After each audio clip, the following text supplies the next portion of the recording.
Eto na nga, nagkomento si Lolit Solis sa dinanas na kahihiyan ni Eva Darren noong nakaraan sa FAMAS. Dapat be quiet na lang ito at dahil adding insult to injury na lumaki ang balita at mas marami ang nakakaalam sa naging kahihiyan mo.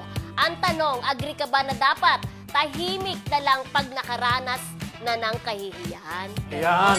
Paano-ano yung topic natin, Ay, ano ba yan? Oo, di ba? Kailangan ng utak. Oo. Yes. Oo. Ay, ano ba yan? Di ba? Ay, pero bago yan, nanonood sa atin si Direk Frank Lloyd Yes, Mamaril, Direk Frank, hello! Hello. Direk Frank Malyari, napakahusay na Anong Frank Malyari? Ay, Frank Malyari! Frank Lloyd Mamaril! Bumabaril kasi ako, Oy, pinaparil ako ni yung Frank endorsement Lloyd Mamaril. pala kahapon na ano, na Siya event ni rin Kim director. Chiu.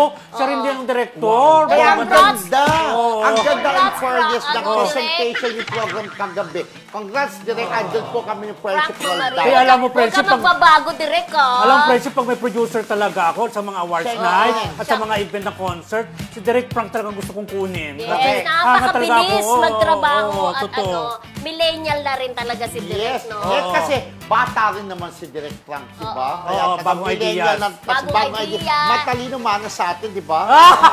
Direk Gusto ko Frank, talaga si hello. Direk, ano, mag-direct talaga. In fairness, Ang oo. bilis-bilis. Yan. Nakarating Diba? na ako dyan sa condo mo, Direk, di ba? Ay, Oo. talaga? Yes. Bakit di ko pa na-experience yun? Charot! Anyway, heto na. Ano yung tanong, friendship? Yes, Yes. agree ka ba na dapat tahimik na lang pag nakaranas na ng kahihiyan? Yun Ayan. nangyari po Hello? sa tama. Mauna ako, agree. Yes. Oh, Pero alam mo, friendship, Ah. agree ako na dapat tahimik na lang pag nakaranas ka ng kahihiyan. Kasi nga, kung pabor ako kay Nanay Lolit. Di ba pag tahimik, mas konti yung gulo. Parang, siyempre, bakit parang miniminus ako dito? Bakit parang minamalit ako? Parang ganon. So, mananahimik na lang ako kaysa kumalat pa yung kahiyan na ginawa sa'yo. Pero, tatandaan mo yon. Kasi balang araw, pwede mong isumbat sa mga namahiya sa'yo na ganito naging treatment niyo sa akin. Parang ganon.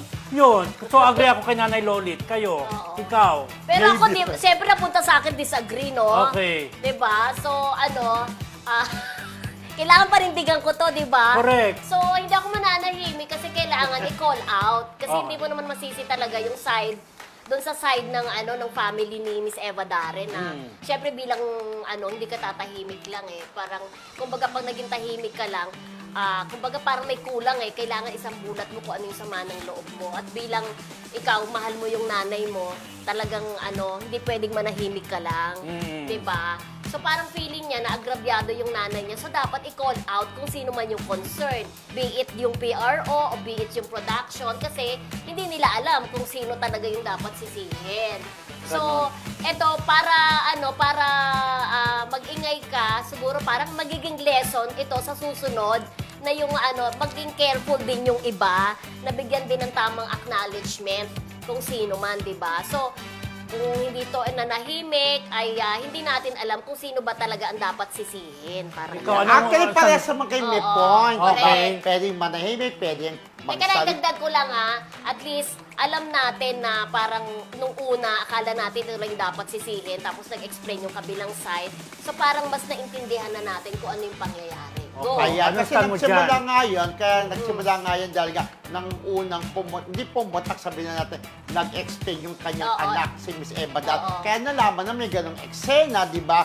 So yun, syempre nakikita naman yung nararamdaman, di ba? Kaya siguro gano'n. Pero ngayon tama rin si question, kung nanahimik ka, mawawala, pwede kausapin na ano po nangyari pang-atin na ito. Baka sabihin nga, lumalabas sila, hindi siya nabigyan ng importansya. Tuting kay Eva Darren siya dahil nga sa'yo lumabas ang resulta. So parehas kayong may pwedeng manahimik ka lang. Ngayon pwede rin, sige, sabihin nyo yung nararamdaman nyo. Pero wala tayo sa debate. Wala tayong debate. Minsan, tama naman yung sinasabi ni Mildred na nagsisilbing lesson para maging maingat din sa next event. event. Parang ganon. Yes. Di ba parang sa ating sa Star Wars, dapat mag-ingat tayo. Dapat alam ng talent coordinator kung sino yung mga kausap niya at maasikaso kasi baka mayroong mapabayaan at feeling na bastos or parang ganon. Pero sana din magiging rin yan para sa Sensai award-giving body. Alam na rin natin yung mga Maging gano'n lesson. magiging natin na gano'n. Ay, kailangan ganito. At hindi lang sa awards na, sa lahat ng okasyon. Correct. Sa lahat ng events, pero Oo. wala na nga ito sa debate, Debate. di ba? Parang sa akin lang, parang in a way, agree din naman ako dun sa'yo sa sinasabi mo, Kuya Roldan. Oo, Kasi may- parang, eto, yung mga ano naman, yung mga walang kinalaman naman sa issue, biglang nagsawsawan. Oo, yun Diba? lang. Oo. Parang naging suka sila na ang daming sumausaw na. Parang Yun gano'n. lamang, so, diba? Yun lamang, diba? Kasi iba na nga kasi ngayon, nasa social media na tayo. Oo. Pag pumuto naging trending ka sa social media, marami nang sasawsaw. Correct. Oo. Anyway, ito mga friendship, hindi nakikisawsaw.